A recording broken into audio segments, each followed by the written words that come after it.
Assalamualaikum warahmatullahi wabarakatuh. Halo semuanya, perkenalkan nama saya Nadia Sulastri dengan NIM 2323240155, Prodi Pendidikan Guru Madrasah Ibtidaiyah, kelas 4G, Fakultas Tarbiyah dan Tadris. Di sini saya akan memenuhi tugas dari Bapak Ageng Dezakwan Tuba MPD dengan mata kuliah PPKN. Di sini saya akan membahas bentuk-bentuk pelanggaran HAM di dunia internasional.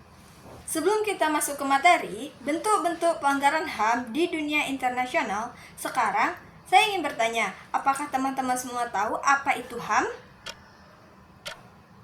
Jadi, HAM atau hak asasi manusia adalah hak-hak dasar yang dimiliki oleh setiap manusia dari sejak lahir yang tidak bisa dicabut oleh siapapun, kapanpun, dan dimanapun. Juga, hak-hak dasar yang melekat pada diri manusia yang harus dihormati, dijunjung tinggi, dan dilindungi oleh pemerintah, negara, hukum, dan setiap orang. Nah, setelah kita mengetahui apa itu HAM, sekarang kita masuk ke materi yaitu bentuk-bentuk pelanggaran HAM di dunia internasional. Mari kita bahas satu-satu. Bentuk-bentuk pelanggaran HAM di dunia internasional. Pertama, ada genosida. Genosida adalah tindakan yang melibatkan secara sistematis untuk menghancurkan, membinasakan, atau memusnahkan suatu kelompok tertentu berdasarkan ras, etnis, agama, atau kebangsaan.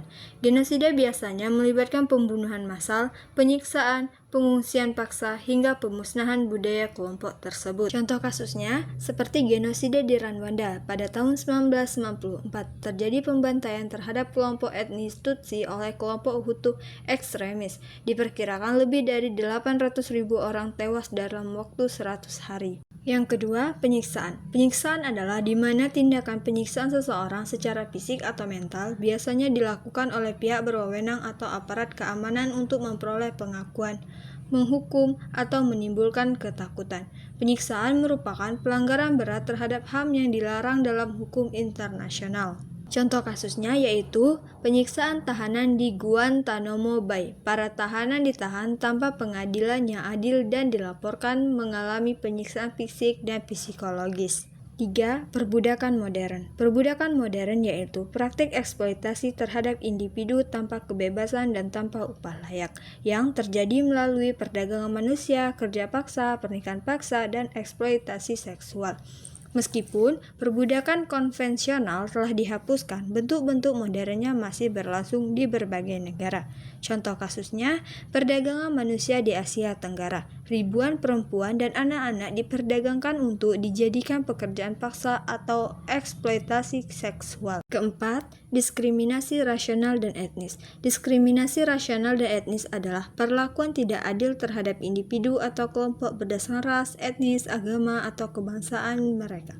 Dampaknya bisa berupa pembatasan hak atas pendidikan, pekerjaan, layanan publik. Contoh kasusnya seperti diskriminasi terhadap Rohingya di Myanmar. Kelompok-kelompok etnis Rohingya mengalami kekerasan, pengusiran, dan tidak diakui kewarganegaraannya oleh pemerintah Myanmar. Kedua, apartheid di Amerika Selatan. Orang kulit hitam dipisahkan dari orang kulit putih dalam kehidupan sosial, pendidikan, dan pekerjaan. Mereka dianggap warga kelas 2, dibatasi hak-haknya. 5. Kekerasan terhadap perempuan dan anak. Kekerasan terhadap perempuan dan anak merupakan pelanggaran hak asasi manusia atau HAM yang masih sering terjadi di berbagai negara. Bentuknya meliputi kekerasan demokratis, pemerkosaan, eksploitasi seksual, dan perdagangan manusia. Contoh kasus seperti di India, kasus pemerkosaan berkelompok pada tahun 2012, dan Rohingya di Myanmar dan Bangladesh, perdagangan dan eksploitasi perempuan dan anak pengungsi. Keenam, pembatasan kebebasan berpendapat. Kebebasan berpendapat adalah hak asasi manusia yang diakui secara internasional dalam pasal 19 DUHM. Hak ini menjamin setiap orang bebas menyatakan pendapat dan menerima informasi tanpa gangguan. Di negara demokratis, kebebasan ini dijamin hukum, sedangkan di negara otoriter sering dibatasi melalui sensor media dan kriminalisasi kritik. 7. Penghilangan paksa. Penghilangan paksa adalah tindakan penculikan oleh pihak berwenang di mana korban kemudian hilang tanpa jejak.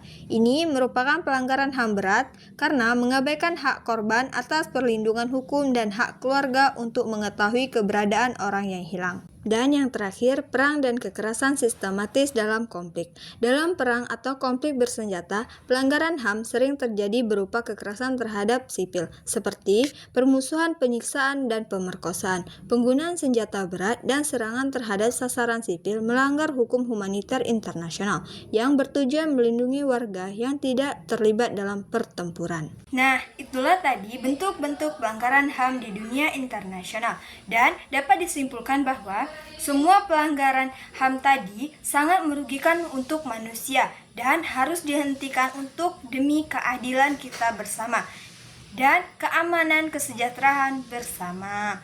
Nah, mungkin hanya itu yang dapat saya sampaikan. Semoga bermanfaat. Apabila ada kesalahan saya mohon maaf. Saya akhiri dengan wabillahi taufiq wal hidayah. Wassalamualaikum warahmatullahi wabarakatuh. Sampai jumpa.